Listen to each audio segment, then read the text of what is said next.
Since officially entering the royal family as Prince Charles's wife, Camilla has never truly been warmly welcomed by all members of the monarchy. Though time has passed and she now bears the title of queen, an invisible line has always lingered between Camilla and figures like Princess Anne or Prince William. Their relationship has never been truly comfortable, merely a mask of politeness maintained for royal duty. But then, an unexpected discovery shattered the quiet facade. During a seemingly routine visit to Clarence House, Princess Anne and Prince George happened to step into Camilla's private bedroom, only to uncover something no one could have anticipated. A carefully hidden secret, tucked away among seemingly harmless keepsakes, yet powerful enough to tip the delicate balance within the royal household. The pressing question now is, what exactly has Camilla been hiding, and why has she kept it buried for so long?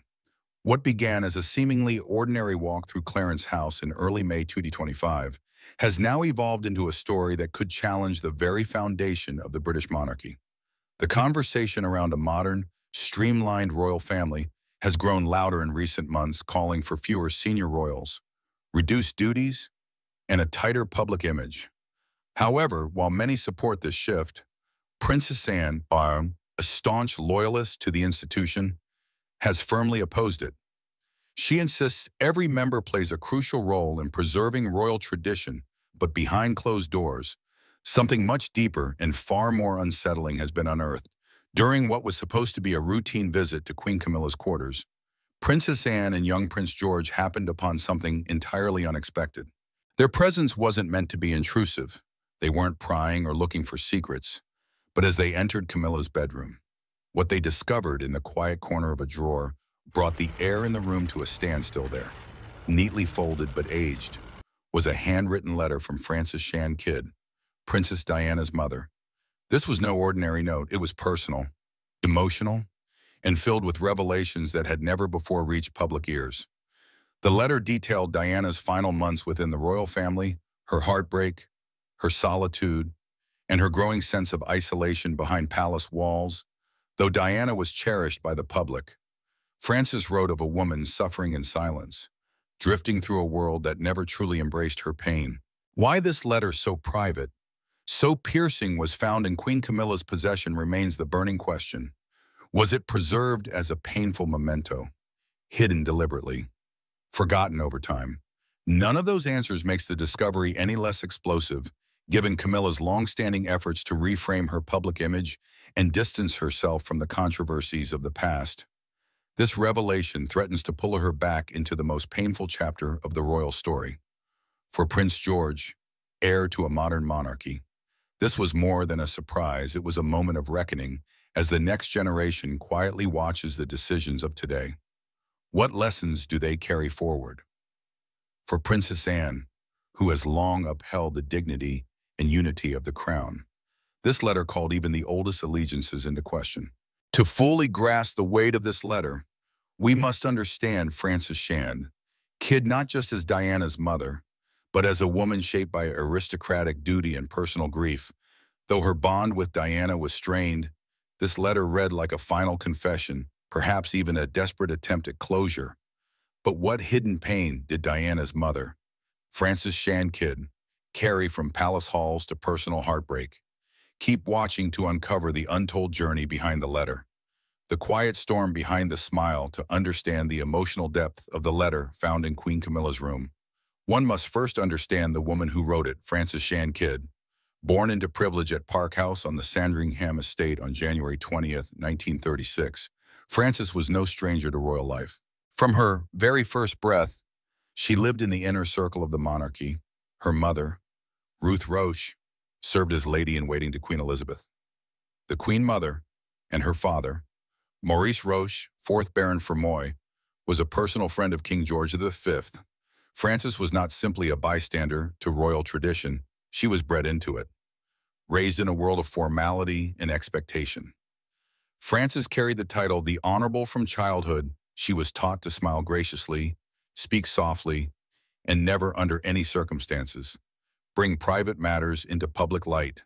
Behind the dazzling pearls and perfectly pressed skirts, however, was a young woman wrestling with the weight of a life she never truly chose. At just 18, Frances made headlines on June 1st, 1954. She married John Spencer, Viscount Althorp, at Westminster Abbey, a ceremony attended by Queen Elizabeth II herself. The union was splashed across newspapers as the grand wedding of a noble beauty to a future earl, cementing Frances's place in one of Britain's most esteemed families. She became the youngest woman to marry in the Abbey in half a century, stepping into a role that carried both glamour and an unspoken burden. On the surface, Frances had it all: wealth, status, and a future as Countess Spencer, but beneath the surface, she felt smothered by strict rules and a cold sense of duty. Then came Peter Shan Kidd, a wealthy Australian wallpaper magnate she met in 1966. He was charming, worldly, and different from anyone she'd known. Their connection was instant and dangerous. In 1967, Frances did the unthinkable. She left her husband and filed for divorce, shattering the image of the obedient, aristocratic wife. In a time when divorce, especially among the upper class, was still considered taboo, her decision made headlines and shocked the establishment. With 4 young children, one of them being Diana, the press and public turned their focus on her.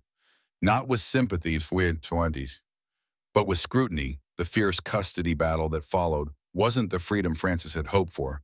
It turned her pain into a national spectacle, leaving scars that would follow her and her children for decades, the wound that never healed. But the cost of Frances Shan Kidd's rebellion didn't end with public disgrace or court headlines. It reached deeper into the fragile heart of a child. When Frances left the Spencer family home in 1967, she believed she was escaping a life that stifled her. What she didn't anticipate was how that decision would tear her daughter Diana's world apart. The betrayal came sharply into focus during a dramatic custody battle in 1969 at the London Family Division Court. In a shocking twist, Frances's mother, Ruth Roche, Lady Fermoy, testified against her daughter. Ruth claimed that John Spencer was the more stable and capable parent, turning what was already a deeply personal family fracture into a brutal public wound. The courtroom atmosphere reportedly turned tense and chaotic, the betrayal echoing louder than any gavel. The judge ruled in John Spencer's favor. He was awarded full custody of all 4 children, Sarah, Jane, Charles, and Diana. Frances lost everything: her marriage, her social position, and now her children for Diana, who was just 6 years old at the time. It was a heartbreak she couldn't understand. One day, her mother was tucking her in, gently stroking her hair, and the next, she was gone. No warning. No explanation that a child could grasp. Diana would carry that scar for the rest of her life. It seeped into her relationships, her mental well-being, and her sense of self-worth. Years later, she would confide in friends, "It felt like she left me." In public, Diana would become the people's princess, but behind the palace walls, she remained a woman struggling to believe she was truly loved. Though Diana loved her father, she longed for a mother's warmth, something she felt had been stolen from her. Whenever Frances re-entered her life, there was tension, an awkward mix of love, resentment, and unspoken sadness. Every encounter between them was tinged with a history that neither could fully erase. Diana craved closeness, but the chasm created by years of absence never truly closed. Then came another blow in 1976. John Spencer married Rain, Countess of Dartmouth, a glamorous, sharp-tongued socialite and daughter of romantic novelist Barbara Cartland. Diana, then a teenager, clashed fiercely with her new stepmother. She reportedly called her acid rain, a jab at her perceived coldness and disconnect with this new presence in her father's home. Diana felt further pushed out. The house that once held her childhood memories now felt foreign and unwelcoming. Meanwhile, Frances's second marriage was crumbling. By 1988, her relationship with Peter Shan Kidd had deteriorated beyond repair. He eventually left her, returning to his former wife. The woman who had risked everything for love was once again left behind. But what happens when a mother loses her children to divorce, only to watch one become the future queen, a crowned daughter, a silent rift? The unraveling of Frances Shan Kidd's second marriage left her in solitude once more, but fate had one last twist in store. In February 1981, her divorced Diana, now 19, became engaged to Prince Charles, the heir to the British throne, practically overnight. Frances was thrust back into the public spotlight she had long tried to leave behind. The same aristocracy that had quietly cast her aside now turned its gaze back to her, this time as the mother of the future Queen of England. It was a strange kind of justice laced with irony and emotional distance. For Frances, it felt surreal. The child she had once lost to court orders and cold tradition was now poised to rule the very system that had rejected them both.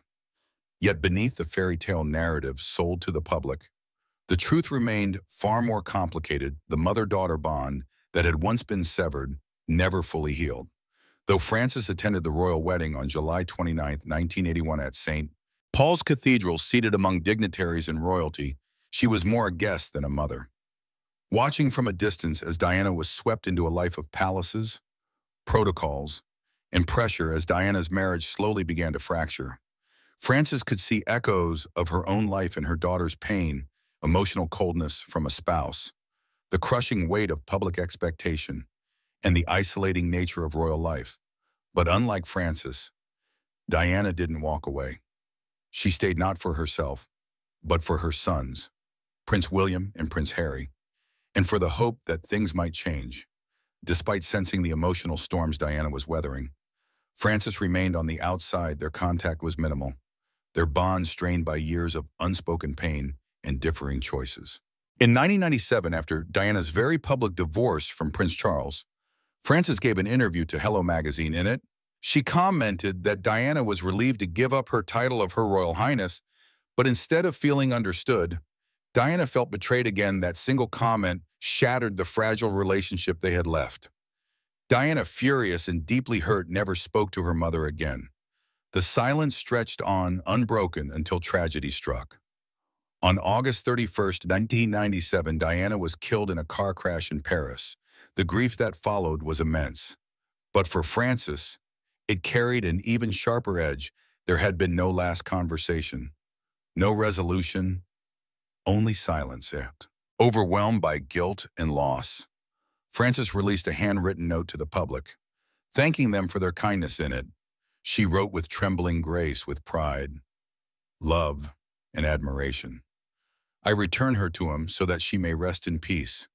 The whisper behind closed doors, Frances's sorrowful farewell, had barely settled into memory when another royal stir began to brew, one rooted not in the past, but in the ever-complicated present.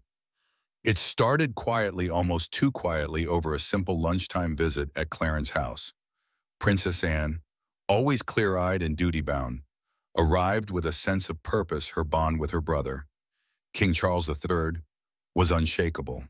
But in recent months, Anne had begun to notice the subtle shifts within the palace walls: Camilla's growing authority, her increasingly private routines, and above all, the mounting concern around Charles's health, whispered, yet never confirmed.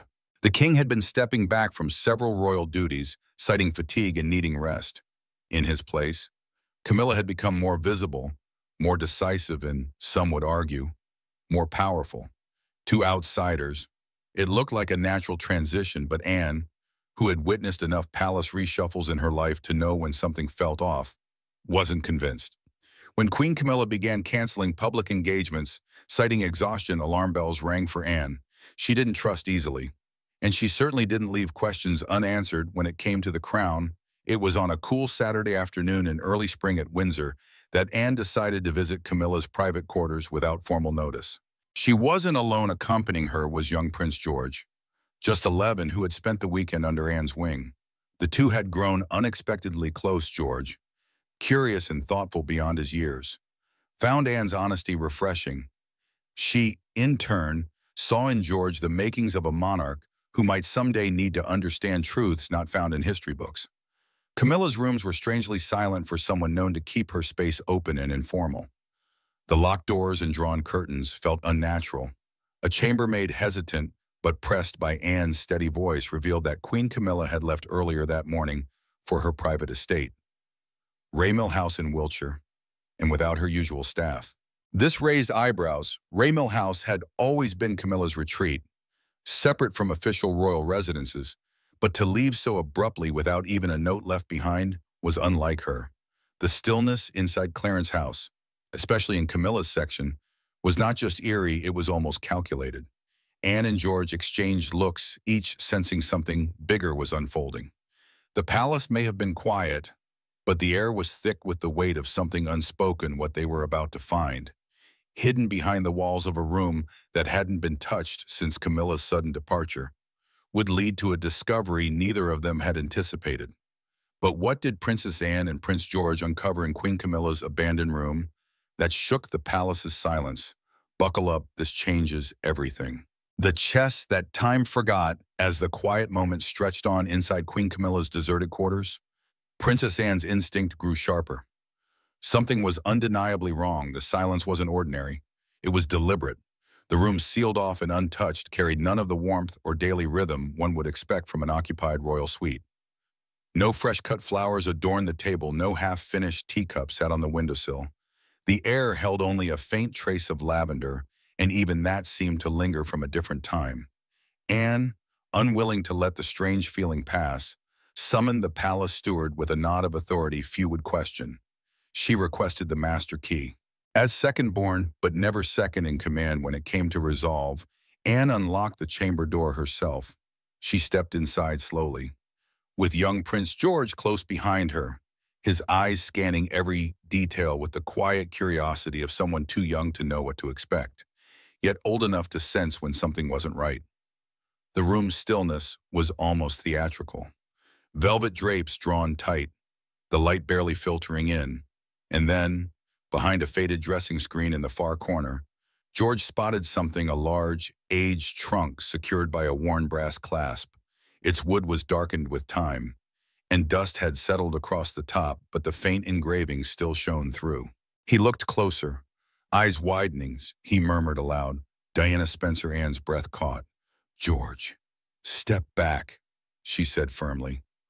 Her voice steady but tight. She walked toward the trunk with deliberate steps, taking a pair of lace gloves from Camilla's vanity before handling the old lock. With a soft creak, the trunk opened.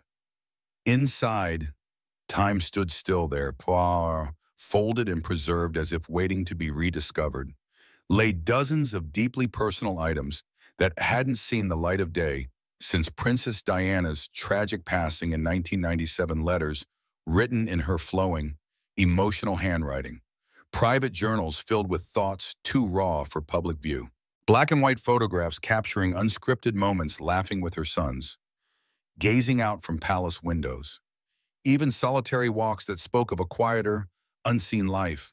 There were souvenirs, two small keepsakes like a ballet program with notes in the margins, a pressed flower in a book, and a tiny music box that still played a soft lullaby when opened. Anne gently pulled out one baby envelope, its edges yellowed, but sealed with a wax crest. She didn't open it, not yet. George stood silent, understanding somehow that this wasn't just about the past. It was a hidden part of his family's story, and one that was never meant to be found in Camilla's room, whispers from the past. Anne didn't move. The air around her felt thick with history, heavy with questions that no one had ever dared to ask aloud. Prince George, still standing a few steps behind her, watched her face closely, as if trying to read the storm of thoughts brewing behind her steady eyes. Among the carefully preserved letters, one sat slightly apart, folded with an eerie kind of urgency. George picked it up gently. The handwriting was unmistakably Diana's. The words, "To my sons. In case anything ever happens to me," the gravity of it hit like a chill down the spine. This was no ordinary letter. This was a warning wrapped in love, a desperate attempt to reach across time. Anne read on, pulling out another note. "Pleasure of sitting next to you before, and I thought perhaps you decided that as you knew what is in store, you decided to go elsewhere." Dated just months before the fatal crash in Paris in August 1997, it was penned in crimson ink, an unmistakable signal of importance.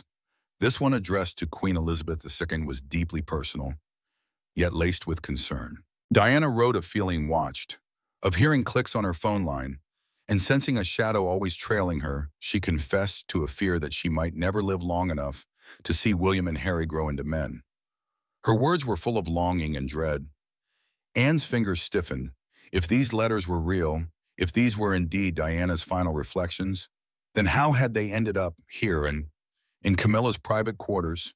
There was no official archive sticker, no protective case, no royal seal, just raw, exposed fragments of a woman who had suffered alone. And that made the discovery all the more disturbing.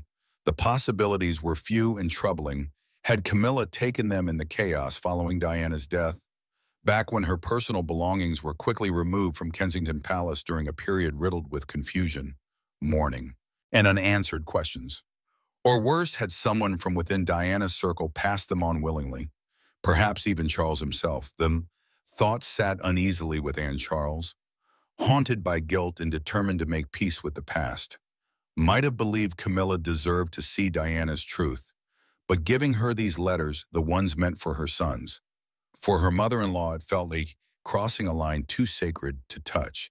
And if they were meant to be preserved, why had Camilla hidden them away, not stored with care or donated to the royal archives, but locked in a private room, untouched, unspoken of?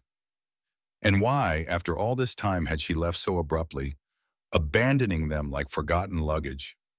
Anne turned to George, her voice quiet. These weren't meant to be lost, she said, but the question still hovered in the air, unspoken and sharp. Who had betrayed Diana again? But what secrets did Princess Anne and Prince George uncover in Queen Camilla's hidden room? And who truly betrayed Diana again? The truth might be more shocking than anyone imagined. The photograph that spoke louder than silence, the room remained hushed, as if the walls themselves were listening. Anne reached deeper into the old chest, her fingers brushing against a worn manila envelope sealed tightly. The words, "Private, do not open eyes only," stamped across it in faded black ink. Her heart pounded. Her instincts sharpened.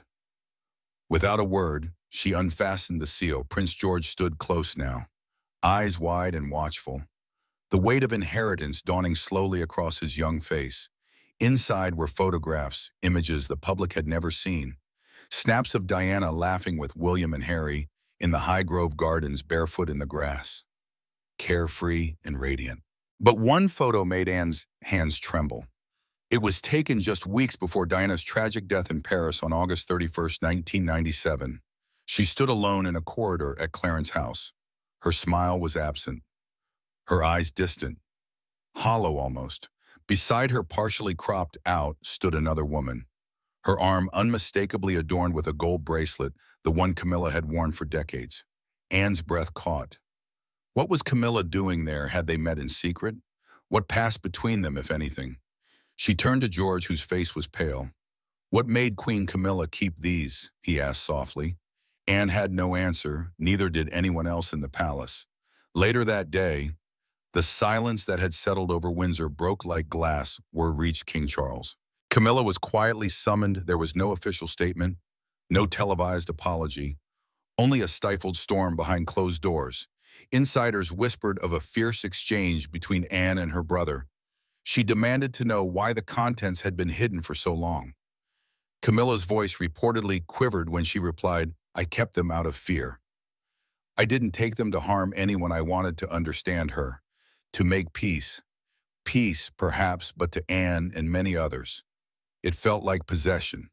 And that line, too, had been crossed. Prince William, stunned, insisted that every item be returned to his mother's estate. Harry, informed by Anne from afar, reportedly said nothing at all, but his silence spoke volumes. The press, as expected, exploded. Headlines screamed Diana's secret diaries found in Camilla's room, and Princess Anne exposes royal truth. The public reaction was swift. Old suspicions about Camilla's role in Diana's life and legacy were reignited. Sympathy swelled once more for the woman many still called the People's Princess. Diana's words, thoughts, and deepest wounds had resurfaced. The pains she had once buried in pages now echoed through the palace. Anne, ever steadfast, decided it could not end in silence again. Plans quietly began. The select letters might one day be released to the public. With William's approval, the world deserved to hear Diana's voice again. Although the truth behind that room has yet to be publicly revealed, what Princess Anne and Prince George discovered has changed the way they see Camilla, not merely as the woman who entered the royal family after a controversial affair, but as a figure full of complexity, hiding secrets behind a carefully crafted royal smile. In a world where every move is scrutinized, even the smallest secret can shake the very foundation of the monarchy. This story serves as a reminder that behind the closed doors of the royal palace, there are always untold truths. And perhaps, for Camilla, the days of silence are over. It is time for the truth to speak. Are you ready to find out what happens next?